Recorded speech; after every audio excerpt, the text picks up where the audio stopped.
they had three major policies that were going to be followed. First, Lucifer says, we have to make sure that people, humans, get to believe that Satan and his angels do not really exist. You know, Roger, that's interesting, because a recent research study report that I read indicated that in a national survey, I believe it's over 75% of people do not really believe in a real tangible devil. But there is one. Oh, yeah. The next thing, the three-parts policy that they had adopted there, the second one was to find a way of being able to get total control of people's minds. And that would be done by taking hypnotism out of the realm of the occult and introduce it as a new science for the benefit of mankind. They felt that by taking hypnotism out of the realm of the occult and introducing it as a new science for the benefit of mankind, they could then use people of great renown, educators, people of capacity, that would do great things, such as supposedly regress people in time to former lives that they had.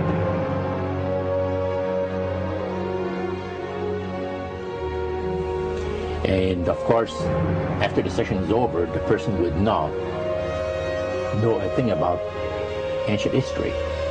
And the person she or he has talked about performing, certain deeds, let's say 3,000 or 4,000 years ago.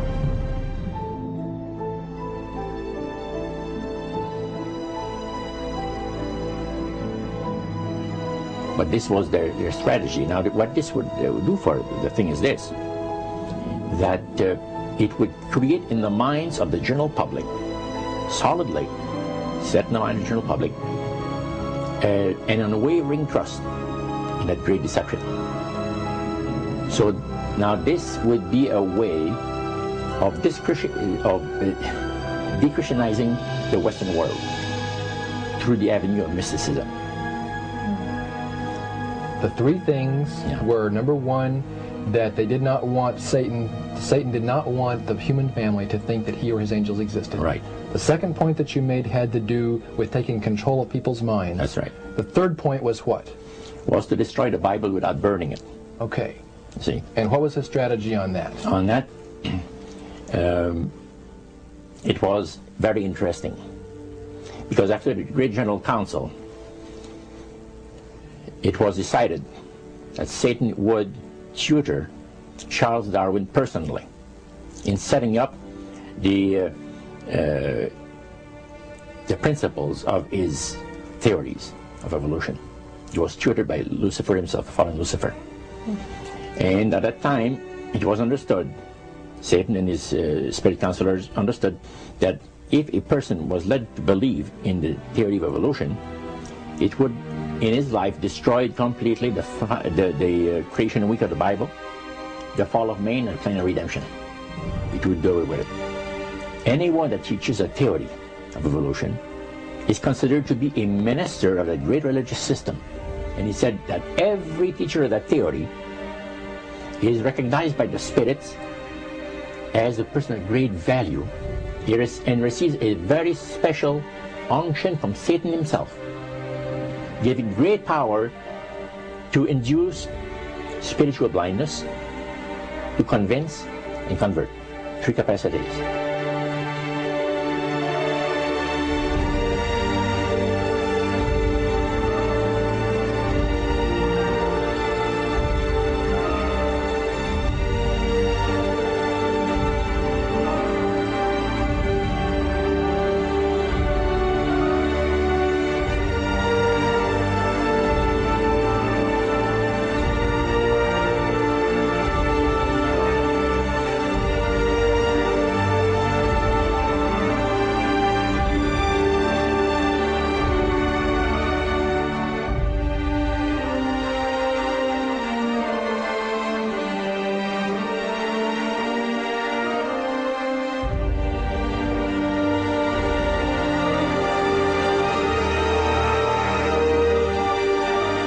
This is the grain plane, the master's grain plane. for harvesting the nations, for harvesting the multitudes of the earth into his cause, just before the close of the great controversy between the forces of good and evil. It's going to be done in a unique manner. This grand plan is going to take people are going to eat the stuff, because it says spirits, demon spirits, will declare themselves to be inhabitants of far distant planets in the galaxies that are coming to warn the inhabitants of planet Earth of the impending destruction of the planet, unless something seriously proper is done to avoid it.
Use this metaphor. If you think about Aladdin and his lamp, you've probably heard of that one. The genie always says one thing. Your wish is my command. You know, the universe is this great genie, and your conscious mind is Aladdin. It formulates the intention of what you choose for your life.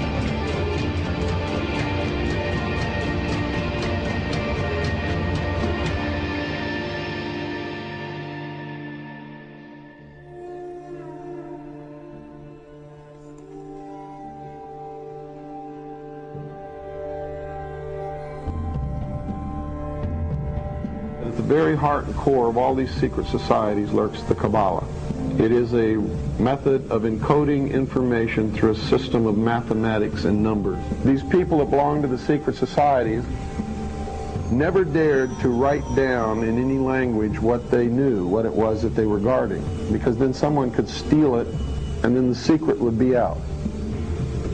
So they took this knowledge and they made it occult through a system of encoding, encryption, one of which is mathematics, numbers. Another is architecture. Everybody wonder, why do they have a fraternal organization called the Freemasons? Aren't those the guys that build walls? You bet they do. But every wall they build contains the secrets that have been kept and maintained throughout the ages, and it's encoded in the architecture and in the measurements of the buildings and in the mathematical formulas used to derive the geometry, the shape, the length and breadth and height of rooms. It's all encoded there.